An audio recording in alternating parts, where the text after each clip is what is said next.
Hello दोस्तों, आप सभी का स्वागत है आज की वीडियो में। आज की वीडियो में बात करेंगे जो कि आपका हिंदी का एक टॉपिक है, मोस्ट इंपॉर्टेंट टॉपिक है, जो कि आपके विराम चिन्ह होते हैं, यानी कि जो साइन होते हैं जब हम इस्तेमाल करते हैं उनको वाक्य में, उनके बारे में। क्योंकि जो आपके वो साइन होते हैं, जो आपके वो विराम चिन्ह होते हैं, वहां से रिलेटेड कई बार क्वेश्चंस पूछ लिए जाते हैं और हम उसको समझ नहीं पाते कि आखिर इसको कब इस्तेमाल किया जाता है, या जो शाब्दिक अर्थ में बोला जाता है उसको हम पता नहीं कर पाते। हम उसका नाम तक, कई ऐसे चिन्ह हैं, हम मुश्किल से 2 या 4 नामों को जानते होंगे हिंदी में, लेकिन आज मैं आपको 12 इंपॉर्टेंट चिन्हों के बारे में बताऊंगा जहां से क्वेश्चंस पूछे जाते हैं, तो आप कंफ्यूज हो जाते हैं और क्वेश्चंस वहां से आपके पुट अप भी होते हैं। ओके, तो इस वीडियो में हम बात करेंगे पूरे के पूरे विराम चिन्हों के बारे में। तो इस वीडियो का आप एंड तक देखते रहिएगा, आपको सारी इंफॉर्मेशन मिल जाएगी। चलिए शुरू करते हैं।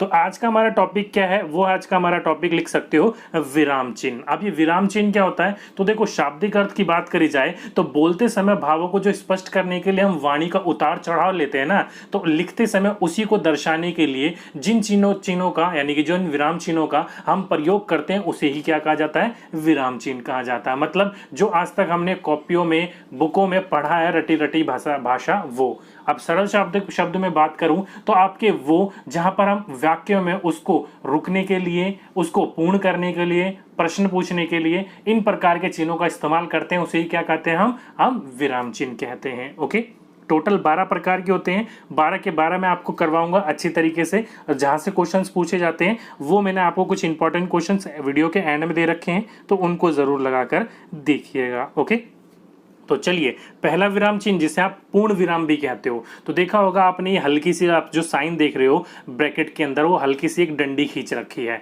तो ये जो डंडी सी सीधी खींची जाती है, इसी को क्या कहा जाता है, पूर्ण विराम कहा जाता है। जो कि कहां पर इस्तेमाल होता है, तो ध्यान रखिएगा, वाक्य की समाप्ति पर जो लगाया जाता है चिन्ह, उसी को ही क्या कहा जाता है, पूर्ण विराम कहा जाता है। जैसे कि देखो, वाक्य यहां पर समाप्त हो गया, लगा हुआ है पूर्ण विराम। या फिर फॉर एग्जाम्पल कि आज तेज धूप निकली है, तो निकली है के बाद देखो लगा हुआ है पूर्ण विराम। या फिर कल हम पिकनिक जाएंगे, तो जाएंगे के बाद क्या लगा हुआ, पूर्ण विराम। तो जहां पर आपका वाक्य की समाप्ति होती है, वाक्य खत्म होता है, वह उसके बाद ही लगाया जाता है पूर्ण विराम चिन्ह को। ओके, नेक्स्ट है आपका, वो है आपका अल्प विराम। देख सकते हो ब्रैकेट में एक हल्का सा कॉमा दे रखा है, ये होता है आपका अल्प विराम। इसे क्या कहा, इसको शाब्दिक शब्द में क्या कहा जाता है, तो ध्यान रखिएगा, वाक्य में जहां में भी आपको थोड़ी देर के लिए रुकना हो, क्या बोल रखा है मैंने आपको, कि वाक्य में जहां पर भी आपको थोड़ी देर के लिए रुकना पड़े, वहां पर इसका इस्तेमाल किया जाता है। फॉर एग्जाम्पल,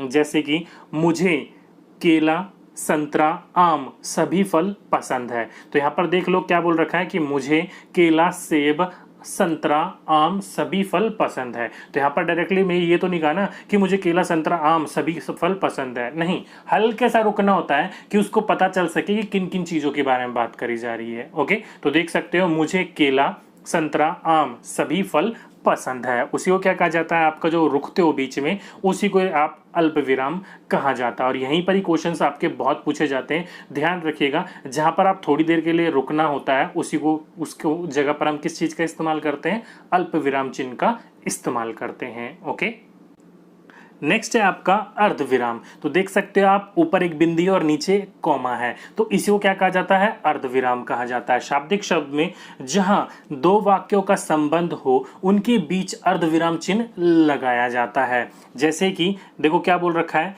मैंने उसे बहुत समझाया पर वह नहीं माना। देखो क्या करा, आपने उसे समझाया लेकिन वो माना नहीं है। दोनों के बीच में, वाक्य के बीच में क्या है, संबंध है। तो जहां पर आपके दो वाक्यों के बीच में संबंध होता है, वहां पर इस चिन्ह का इस्तेमाल किया जाता है। जैसे कि देख सकते हो, मैंने उसे बहुत समझाया, फिर आपका अर्धविराम लगा हुआ है, पर वह नहीं माना। तो जब भी आपका इस्तेमाल किया जाएगा तो दो वाक्यों के बीच में संबंध स्थापित करने के लिए इसका प्रयोग किया जाता है। ओके, नेक्स्ट है आपका प्रश्नवाचक चिन्ह। बहुत आपने इसका इस्तेमाल करा है, बहुत आपको पता भी है इसके बारे में ज्यादा डिटेल नहीं करेंगे।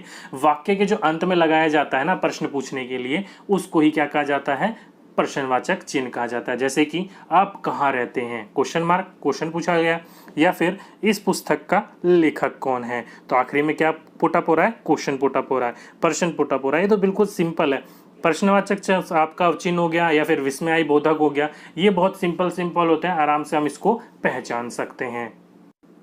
नेक्स्ट है आपका योजक चिन्ह। देख सकते हो, आपका ध्यान रखेगा योजक चिन्ह जो होते हैं वो दो एक जैसे होते हैं। एक आपका योजक हो गया और एक निर्देशक हो गया, दोनों की दोनों एक तरह दिखते हैं। बस आपको फर्क इतना ही है कि जो योजक चिन्ह होता है, देख रहे हो हल्के से जो डंडी दिख रही है आपको, वो छोटी होती है योजक चिन्ह में, और निर्देशक चिन्ह में ये डंडी जो होती है होती इतनी है लेकिन थोड़ी बड़ी हो जाती है वो। ओके, तो इन चीज को ध्यान रखिएगा, छोटी डंडी योजक चिन्ह के अंदर आती है।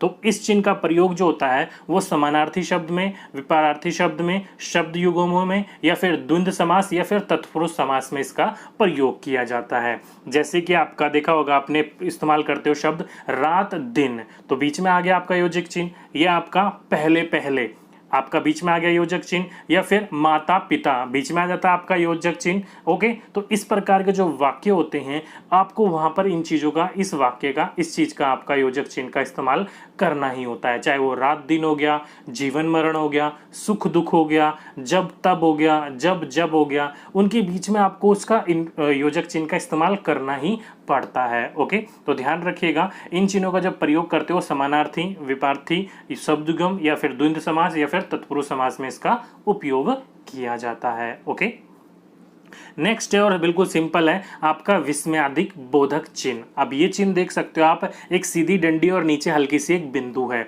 ये जो होता है इस्तेमाल वो आपके हर्ष के लिए, यानी कि जो आप हर्ष उत्पन्न होता है आपके अंदर, एक्साइटमेंट जिसे आप कहते हो, वो शोक, मतलब कुछ आपके अंदर शोक हो दे किसी चीज को देखकर, वो आपका विस्मय या फिर घृणा जो होती है आदि, इस प्रकार की जो भावना व्यक्त करने के लिए जो आप शब्द इस्तेमाल करते हो, वो जो आप प्रयास करते हो, उसके बाद इसका उपयोग किया जाता है। जैसे कि पहला वाक्य है कि ओह कितनी गर्मी है, तो ओह के बाद देखो क्या लग रखा है, विस्मयबोधक चिन्ह लग रखा है। ओके, सिंपल है, पहचान लेते हो इन चीजों को। तो क्या बोल रखा है, देखो यहाँ पर क्या कर रहा है, ओह, तो आज क्या अपना वो हर्ष उत्पन्न कर रहा है कि आज कितनी गर्मी है। वहीं पर ही उफ मेरी उंगली कट गई, तो उफ क्या है, यहाँ पर उसको दर्द हो रहा है, दर्द जो शोक हो रहा है उस चीज को वो उत्पन्न कर रहा है। ओके, तो इन प्रकार के वाक्य जो आप इस्तेमाल करते हो, जो आपका वो उसमें हर्ष, शोक, विस्मय या फिर घृणा को उत्पन्न करने वाले भावों को आप इस्तेमाल करते हो इस चिन्ह का। ओके, नेक्स्ट है आपका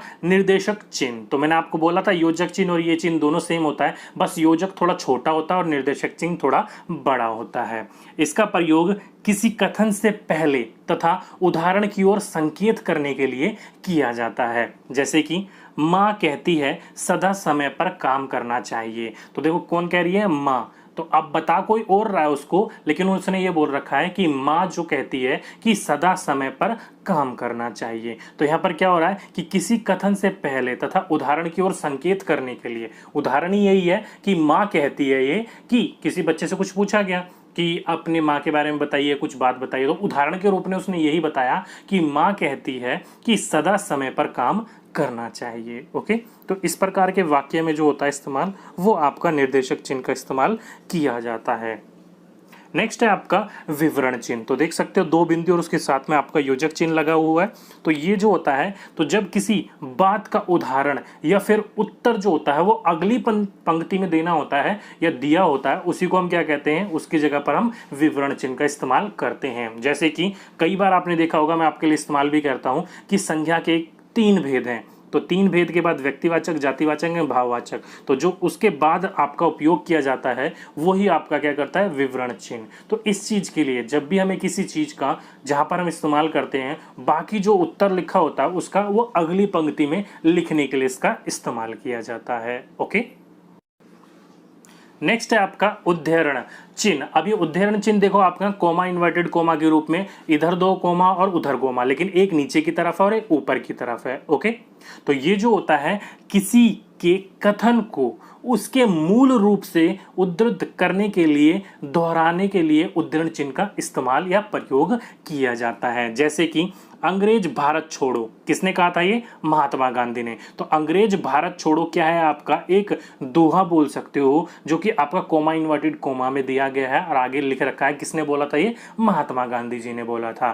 तो यही इसी प्रकार के वाक्यों, जैसे कि आप इसकी जगह पर कई पंक्तियां होती हैं उसमें भी इस्तेमाल हो जाता है। जैसे कि आपने देखा निर्मला क्या है आपका, निर्मला प्रेमचंद का प्रसिद्ध उपन्यास है। तो निर्मला जो होता है वो कॉमा इन्वर्टेड कॉमा यानी कि आपका उद्धरण चिन्ह के बीच में लिखा जाएगा। ओके, तो उसके लिए भी आपका ये इस्तेमाल किया जाता है। तो जोन सी पंक्ति जिसके लिए लिखी होती है उसके लिखने के ऊपर उसका इस्तेमाल किया जाता है। ओके, नेक्स्ट है आपका कोष्ठक चिन्ह। अब ये जो कोष्ठक चिन्ह होता है इसको कई बार आपके इस्तेमाल करने पर मैंने देखा आपका जितने भी चिन्ह है मैंने आपने दिखा बताया मैंने आपको, हर चिन्ह को मैंने एक ब्रैकेट में रखा हुआ है, उसी को क्या कहा जाता है, कोष्ठक चिन्ह कहा जाता है। ओके, तो इसका जो प्रयोग होता है वाक्य में प्रयुक्त शब्द का अर्थ स्पष्ट करने के लिए किया जाता है। जैसे कि राजा ने कहा, अब राजा ने कैसे कहा होगा, प्यार से, क्रोध से, या फिर भावना रूप से, किस रूप से, तो उसको अर्थ समझाने के लिए बीच में लिख दिया क्रोध से। तो ब्रैकेट में जो लिखा गया है उसी को क्या कहा जाता है, कोष्ठक चिन्ह।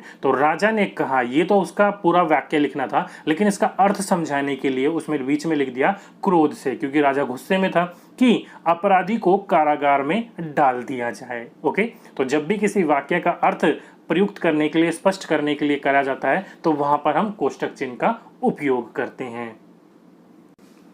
नेक्स्ट है आपका लघव चिन्ह। तो आपने देखा होगा ये अंडा सा गोल सा बना रहता है छोटा सा, तो हम इसका उपयोग कब करते हैं, तो जब किसी शब्द को संक्षिप्त करने की लिखी जाता है तब इसका प्रयोग किया जाता है। जैसे कि अधिकतर जो शॉर्ट फॉर्म में नाम लिखे जाते हैं, जैसे कि डॉक्टर को हम डा करके उसके बीच में बिंदु लगाते थे, राजेंद्र प्रसाद। मुरली को लिखने में हम मुरली में गोल करते थे, मुरली प्रेम, या आपका प्रेम, मुंशी प्रेमचंद, मुंशी को लिखने में आपका वो गोल, तो मुंशी प्रेमचंद्र। या फिर आपका कई बार हम लिख देते हैं कि आपका मदन मोहन मालवीय, तो वहां पर पंडित को हम कैसे लिख देते हैं, तो वो पा लिखकर उसमें लगा देते, तो पंडित मदन मोहन मालवीय। ओके, तो इस प्रकार से लिखने के लिए हम इसका इस्तेमाल करते हैं शॉर्ट फॉर्म में, तो उसी को क्या कहा जाता है, लघव चिन्ह कहा जाता है। इंपॉर्टेंट है, ध्यान रखिएगा। और इसी के साथ साथ में इसको संपेक्ष सूचक के नाम से भी जाना जाता है। तो आपका लघव चिन्ह ना लिखा हो तो संपेक्ष सूचक लिखा होगा, वो भी इसी का ही नाम दूसरा बोल सकते हो आप। ओके, नेक्स्ट और लास्ट है हमारा हंसपद। अब ये जो हंसपद होता है आपका, इसका कई जगह पर आपको त्रुटि पूरक भी नाम देखने को मिलेगा। क्यों? क्योंकि ध्यान रखिएगा, वाक्य लिखते समय जब हम कोई गलती कर देते हैं शब्द में, या फिर कोई हमसे छूट जाता है, वहां पर हम इसका इस्तेमाल करते हैं, इसलिए इसको त्रुटि पूरक भी कहा जाता है। जैसे कि चांदनी रात में ताज बहुत सुंदर लगता है। अब ताज होटल है कि ताजमहल है, पता नहीं लग रहा, तो ताज में हमने महल लगाना भूल गए या छूट गया हमसे गलती से, तो हम वहां पर त्रुटि पूरक का या हंसपद का इस्तेमाल करके वहां पर महल लिख देते हैं। ओके, तो जब हम इस प्रकार से लिखते हैं उसी को हम हंसपद या त्रुटि पूरक चिन्ह कहते हैं। ओके, तो ये आपके 12 प्रकार के चिन्ह थे जो कि आपके बार बार क्वेश्चंस पूछे जाते हैं। यहाँ से पूरा का पूरा थ्योरेटिकल क्वेश्चन मैंने आपको समझा दिया। चलिए अब देखते हैं यहाँ से क्वेश्चंस किस प्रकार के पूछे जाते हैं। तो पहला क्वेश्चन देखो क्या बोल रखा है कि वाक्य में जहां थोड़ी देर के लिए रुकना हो वहां किस चिन्ह का उपयोग किया जाता है। तो थोड़ी देर के लिए रुकने के लिए मैंने आपको बताया था, जैसे कि फॉर एग्जांपल में मैंने बताया था कि मुझे केला, संतरा, आम सभी फल पसंद है, तो वहां पर हम थोड़ी थोड़ी देर के लिए रुक रहे थे। तो कहां पर रुकते हैं हम थोड़ी थोड़ी देर के लिए, वो रुकते हैं हम अल्प विराम में। तो ऑप्शन नंबर सेकंड इसका बिल्कुल सही आंसर था। पूछा गया क्वेश्चन है ये वाला, ध्यान रखिएगा। नेक्स्ट है वाक्य की समाप्ति पर किस चिन्ह का प्रयोग किया जाता है। तो वाक्य की समाप्ति पर हम दो चिन्ह का इस्तेमाल करते हैं, एक तो पूर्णवाचक जिसे आप पूर्ण विराम भी कहते हो, और दूसरा आपका प्रश्न, आपका चिन्ह, प्रश्नवाचक चिन्ह जिसे कहते हो। ओके, लेकिन वहां पर हम प्रश्न पूछते हैं तब, लेकिन वाक्य की समाप्ति पर जो इस्तेमाल किया जाता है वो आपका पूर्ण विराम इस्तेमाल किया जाता है। तो ऑप्शन नंबर फोर्थ इसका बिल्कुल सही आंसर था। ओके, नेक्स्ट है आपका छी कितनी गंदगी है। वाक्य में प्रयोग किया गया चिन्ह कहलाता है। तो छी के बाद आपका जो आपका चिन्ह इस्तेमाल किया गया है वो कौन सा है, तो उसको विस्मयबोधक चिन्ह कहते हैं। तो ऑप्शन नंबर सेकंड इसका बिल्कुल सही आंसर था।